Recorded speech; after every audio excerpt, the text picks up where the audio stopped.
first time. All right, here we are. Bill Nelson playing banjo. The first time I realized that he was a banjo player was because he had called into the radio station as a sponsor. Funny.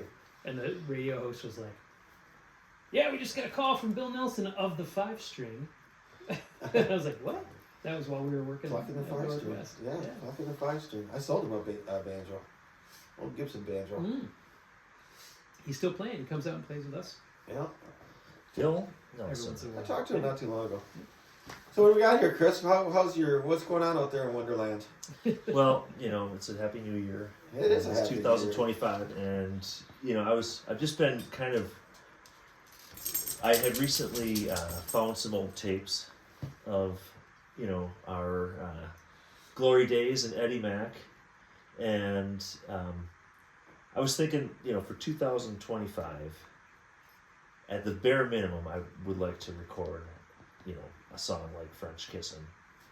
But, we should, we're only here for so long, right? Mm-hmm. And music to me is like a legacy that you leave, Mm-hmm. And nothing makes me happier than creating music, recording it, and making it permanent for the world to listen to. And, it's just, we had a lot of songs that we never actually recorded. There's a lot of good stuff there. And there's a ton of new stuff too, I'm sure, And I think at bare minimum, before we leave tonight, we should set a date to get in and record French Kissing. Go Adam's studio or something over there in Minneapolis, or Does a great job. He's not just an engineer. He's like he has a good rate, yeah, and he works super fast. Adam- he's really fast. Adam's Yeah, super fast. Yeah. Yeah. I would definitely say Adam, shout out to Adam. Adam's got Yeah. that signature tone. Yes.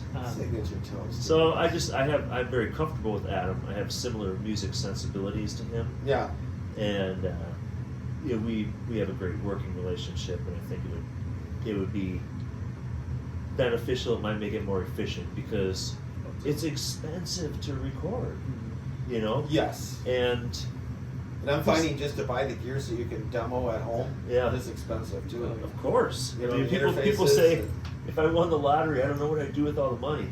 They ain't musicians. Yeah. I need a new microphone and a new Santa. What do you want for Christmas this year, young fella? Well, I want a new Telefunken U47 and a Neumann. Well, Frank and- Zappa. Yeah, and I want some new guitars and I bought a new interface and a bunch of new stuff for the home studio, and it's like, holy cow, it's starting to add up. But that's great that you have that stuff. And another thing that Hey could there. be awesome for us to do, I don't know if we probably can't track drums at your house, but maybe you could bring it somewhere. We should also record like what I call song storm, like a brainstorm of songs. Mm-hmm.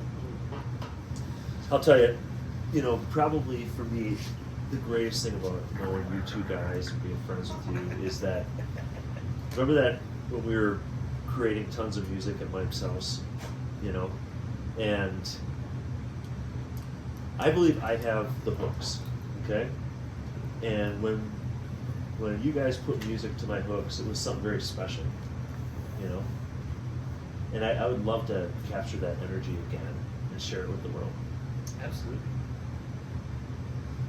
Well, 2025 is the year to get it done. All right, let's go. Let's go! As the room falls apart, the room implodes around us. That's not a That very was good. freaky. That's not a very good sign. No, that's the xylophone bag falling down saying, "Take me too." Right. Yeah. Well, that's the Frank Zappa reference, right? That's right. Yeah, we said Frank Zappa. Frank Zappa rocked the xylophone. Right. Crazy. Right? Marimbas. That was good stuff. What's the difference between a marimba and a xylophone? Wood versus like a kelp. I don't know what's like a Kevlar type material, and the xylophone is much more staccato and percussive. Where Okay.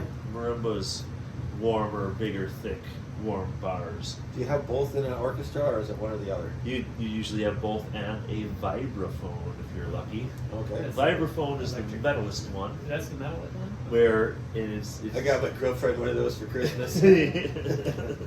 She won't get on the damn phone now. Go through a lot of batteries.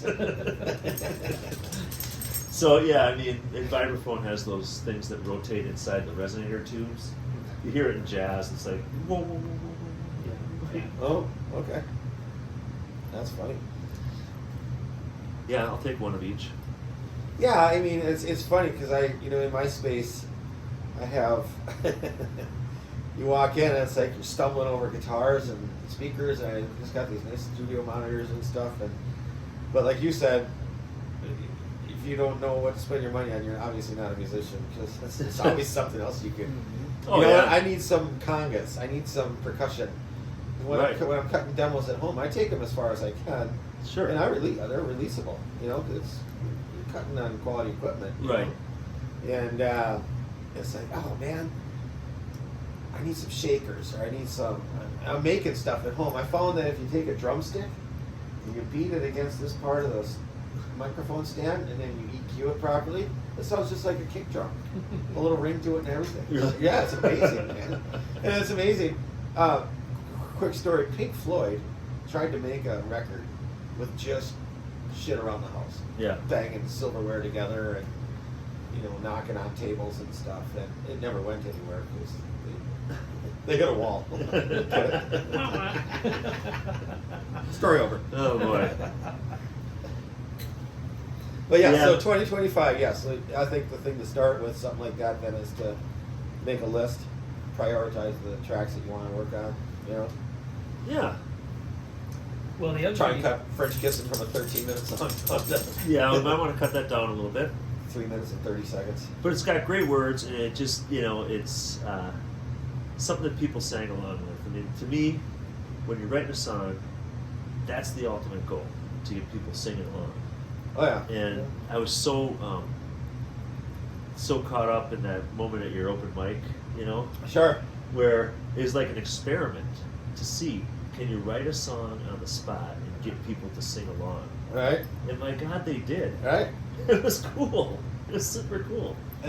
Yeah. No, that's. And so, I'll be doing more of those open mics coming up here. yeah, One a month. I'd like to come up there and do that. One a month. It's pretty I cool. think, so, yeah. I'd also like to get up to your Wednesday thing. That's fun. Yeah, those are good shows too. I mean, it's. Geez. Don't they have a car dealership or a house on the other side? They do. Closer to me and Pete somewhere. But this is I love this area out here. This is. It's very nice. I've got a lot of, great support from the community here. We got clubs to It's- play here too, right? Oh, We did yeah. that brewery. Yep, A couple yep. years back. Yep, there's a big barbecue joint down on Highway 7 that we play, and another place there's lots of places around here. Yeah. There's a lot of stuff going on. What was that place on Main Street or whatever down there that we played? Probably at that time it was called Wits End, and now it's called Chunky's. Okay, yeah, I drove past it. With the green awning. Yeah, and Yeah. who was the character that used to live with Jake and Tom, or next door to Jake and Tom? Troy. Troy. Yeah. And I loved hanging out with that guy. Yeah. For about 20 minutes. Well, when I was coming through, not to interrupt you, but when I was coming through town, I was having some flashbacks about some of those shows. those kids. Yeah. Yeah. I was just gonna say, well, let's say we can definitely tell everybody that we'll have something new in 2025. Something Right. new for you. There we go. Here, here. On record. You heard it from Petey Mac. Yeah, So yeah, I mean, it's that's my. All right, let's cut the video now. Yeah. Let's stop the recording. Let's cut the video. I got a long drive oh my home. God! Did it stop? No, it's still going. See, I caught you. Did it stop? No, I just want the fun. Okay.